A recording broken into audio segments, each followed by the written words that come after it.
Probably the biggest mysteries in the Bad Batch right now are surrounding Omega. Is she just a female clone of Jango? Is she a combination of Jango and Palpatine? Why does Nala Se want to help her escape Kamino in the first episode? There are plenty of questions, but today I want to just focus on whether or not she's Force sensitive.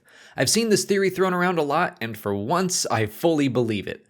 Obviously, there is something special about Omega, and it just makes sense that Palpatine would want to experiment with creating Force-sensitive beings for so many reasons. The current Darth Vader comic by Greg Pak has shown us Palpatine's work on Exegol. The Mandalorian has shown us some failed clones of some sort, and the main theory is that they're failed attempts to clone himself or create Snoke or simply instill someone with the Force.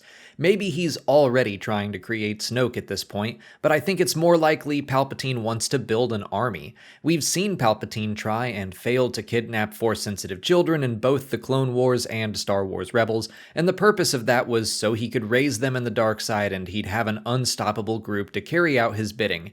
Maybe after having that foiled in the Clone Wars, he gave up for a while. Or it's also very like Sheev to have backup plans, and cloning someone with the Force is probably a lot easier than having to hunt down and kidnap people.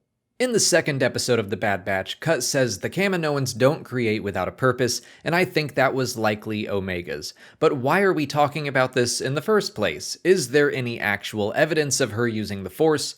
I think so, even if it's not overly explicit. She seems to have good instincts about people and events. She warns Hunter that Tarkin wants to get rid of them, even though he never openly states his intentions. In one of my favorite scenes of the first episode, she shares a moment with Crosshair, saying she knows what he's about to do and that it's not his fault. That could be because of her knowledge of the inhibitor chips and her work as Nala Se's medical assistant, but then later, as the Bad Batch are trying to escape, Omega seems to sense Crosshair's arrival before the doors separating them are opened.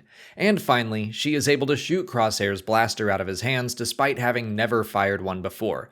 I think at this point, any Force abilities she has are manifesting in the form of instinct. That makes sense to me. She probably hasn't been trained in the Force. She might not even know what she's doing. She's just trusting her instincts like Qui-Gon instructed Anakin to do before the pod race. I don't think any of that means that Omega is 100% Force sensitive, but to mention Qui-Gon again, I feel like the Bad Batch and the entire audience are like, there's something about this girl, and this makes a lot of sense to me. That said, I admit I'm a little bit concerned about what that would mean for the overall plot of the series. Mostly that it will feel similar to a lot of other Star Wars stories we've seen. The Mandalorian's first 2 seasons, at least, were about a mercenary running around the galaxy trying to protect a special Force-sensitive child from the Empire. The Bounty Hunters comic's first arc was about a mercenary trying to protect a special young girl from criminal syndicates. And now we've got The Bad Batch, which is seemingly about a group of mercenaries protecting a special young Force-sensitive girl. I'm not saying it's the end of the world. So far I'm enjoying The Bad Batch a lot despite those similarities, but I do hope the series starts to differentiate itself more and more from the stories that came before. I think it's already started to do that. Omega's a much more assertive character than Grogu or Cordelia, the character from the comics, and we're only 2 episodes in. It's pretty early for me to be making any judgments like that. I'm just hoping I'll be eating my words by the end of the first season. So yeah, I think Omega is very likely Force sensitive, and I feel like a lot of people in the comments are going to be like Tech and say they thought that was obvious, because it kind of is. But maybe it'll all be a red herring and we'll learn she has something completely different going on. I don't know.